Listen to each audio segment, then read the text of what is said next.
फिर स्टार्ट करिए। Good morning, all of you. Last I have discussed the type of networking, that was the LAN, MAN and WAN. Local networking area is very small geographical area. The range was the 0 to 10 kilometer, and MAN 10 to 50 kilometer, and WAN is a very large small geographical area that was covered in the country and continents. So railway reservation system, airlines reservation system, ATM are the good example of the wide area network. Largest and the well-known example of WAN is the internet. So internet is also called networks of network. ये नेटवर्किंगों का networking कहलाता है internet.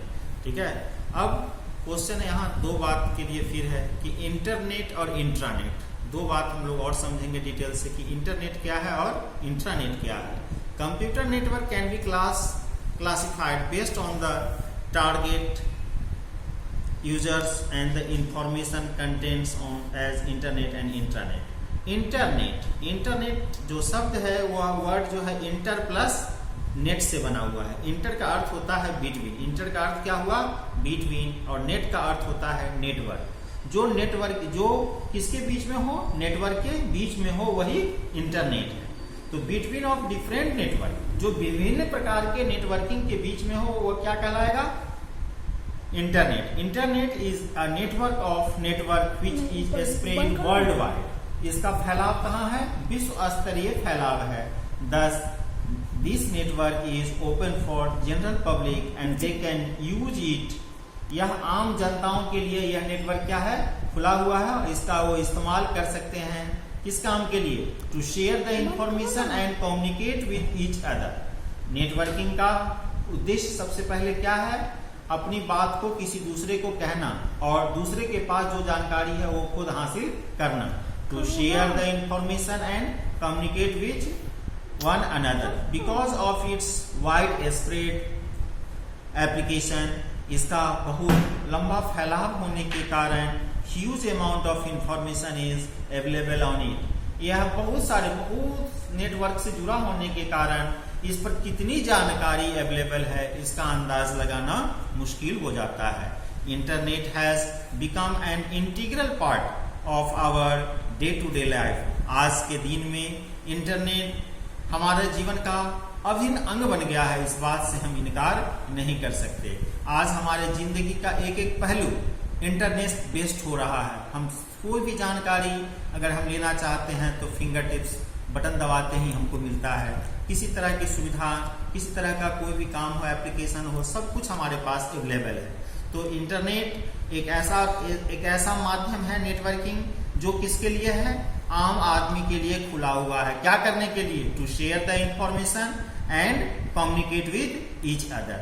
अब second point जिस पर हमारा चर्चा था, इंटरनेट और इंट्रानेट। तो इंटरनेट तो हो गया, अब इंट्रानेट क्या है, as it clear from the term intra plus net. Intra का अर्थ होता है within, inter plus net का मतलब क्या था, इंटर का मतलब था बिटवीन, इंटरनेट का मतलब हुआ बिटवीन द नेटवर्क, और इंट्रानेट का मतलब होता है विद इन नेटवर्क। ठीक है, it is a private network. Intranet क्या है, एक प्राइवेट नेटवर्क होता है which is within a particular organization, जो किसी विशेष संस्था के अंदर होता है। The information available on this network may be general और द कॉन्फिडेंशियल। यह कोई भी कॉन्फिडेंशियल यहाँ इसमें जानकारी हो सकता है। Mean to distribute among the employ. इसका अर्थ ये हुआ कि जो भी एम्प्लॉय उसके अंदर है उन्हीं के बीच के जानकारी होती है, उन्हीं के बीच में कॉन्फिडेंशियल होता है ना। So it is the kind of private internet. यह एक प्राइवेट इंटरनेट जैसा इस्तेमाल होता है। Not accessible for the general public. इसका आम जनता कोई इसका इस्तेमाल नहीं कर सकता, but is use by the organization to circulate some information. यह किसी भी संस्था के द्वारा इस्तेमाल किए जाने वाला होता है जो कि सर्कुलेट करता है some information among the employ. अपने एम्प्लॉइयों के बीच में कोई जानकारी को साझेदारी करता है। टू कंडक्ट ऑनलाइन मीटिंग, कभी कोई संस्था अपना ऑनलाइन मीटिंग कराना चाहता है, या अपने बारे में कोई जानकारी देना चाहता है, या कोई ट्रेनिंग देना चाहता है, तो ये सब सुविधा आपको कहाँ मिलेगा? इंटरनेट के माध्यम से। अब इंटरनेट कुल मिला के हमने आपको यह समझा दिया कि इंटरनेट हमारे लिए बहुत ही यूजफुल चीज़ है। इसका इस्तेमाल हम छोटे से लेके बड़े बड़े स्तर तक कर सकते हैं और इससे हमको बहुत सारी फायदा नज़र आ रहा है। अब रही बात कि जिस इंटरनेट का इतना बढ़ चढ़ के हम लोगों ने प्रशंसा सुनी, जिसका इस्तेमाल हम लोगों ने बढ़ चढ़ के सुना, उसको कैसे एस्टेब्लिश करेंगे? तो to connect the computer in a network, यदि हमारे कंप्यूटर को चाहते हैं कि हमारा कंप्यूटर नेटवर्क से जुड़े, तो इसके लिए हमें कुछ चीज़ की ज़रूरत होगी, जो वह हार्डवेयर भी हो सकता है कुछ, और कुछ सॉफ्टवेयर भी हो सकता है। अब various types of the hardware component required depending upon the type of the network. हमारा नेटवर्क, हम किस टाइप का नेटवर्क एस्टेब्लिश करना चाह रहे हैं, किस टाइप का नेटवर्किंग का व्यवस्था अपने यहाँ लगाना चाह रहे हैं, उसके आधार पे हम उसके हार्डवेयर की रिक्वायरमेंट समझेंगे। दीज हार्डवेयर कंपोनेंट्स आर पहला NIC network interface card. Network interface card को लैन कार्ड या इथरनेट कार्ड से भी जाना जाता था।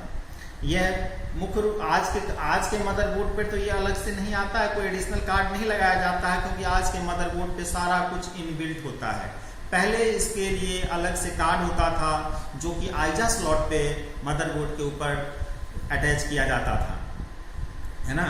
और यह इसका मुख्य काम क्या है? इसका मुख्य काम है अलाउ द कंप्यूटर को इजाजत देता है क्या करने के लिए? टू पार्टिसिपेट करने के लिए, भाग लेने के लिए, टू इन नेटवर्क इंफॉर्मेशन, कोई भी नेटवर्क इंफॉर्मेशन हासिल करने के लिए। From the computer is transmitted through the NIC connected on the motherboard. यह इट अलाउ द कंप्यूटर, यह कंप्यूटर को इजाजत करता था क्या करने के लिए? टू पार्टिसिपेट इन नेटवर्क में भाग लेने के लिए।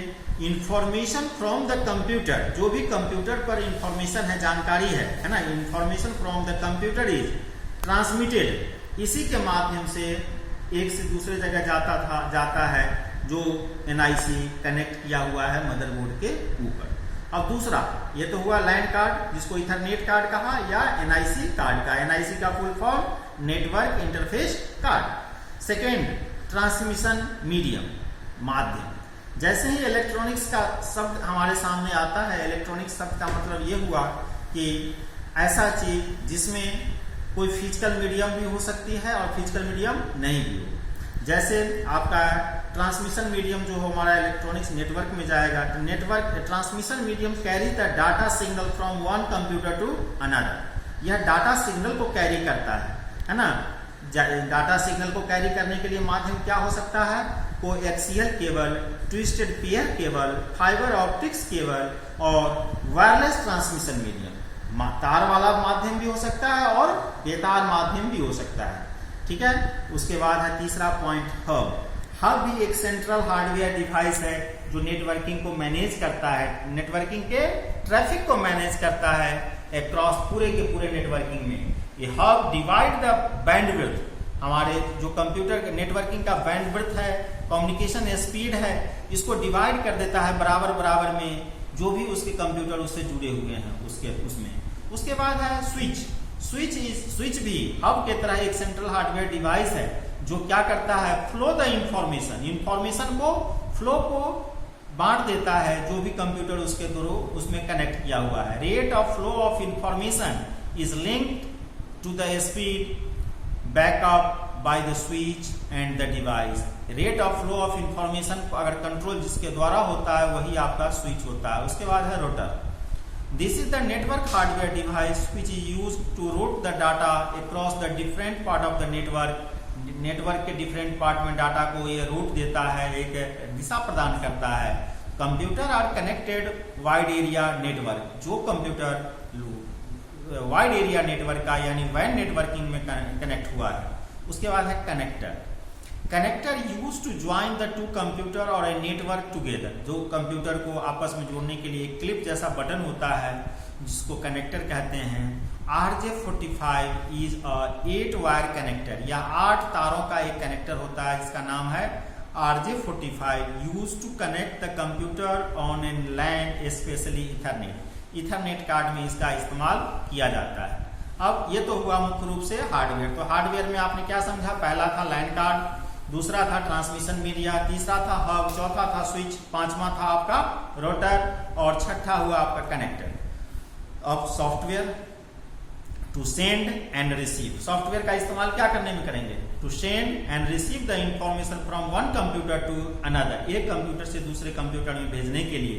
along with the network hardware one required and the software well, दो मुख्य रूप से सॉफ्टवेयर आपको इसमें जरूरत होगा। एक है आपको NOS, network operating system. Network operating system specialized operating system software required, इसमें हर तरह के सॉफ्टवेयर पे, ऑपरेटिंग सिस्टम पे नेटवर्किंग का काम प्रॉपर हो ही नहीं सकता, इसलिए नेटवर्क स्पेशलाइज जो ऑपरेटिंग सिस्टम है उसकी जरूरत होती है इसमें। जैसे आपने सुना है कि विंडोज का server version 2003, Windows server 2008, Unix, Mac operating system, Novell NetWare operating system, these are the specially LAN operating system.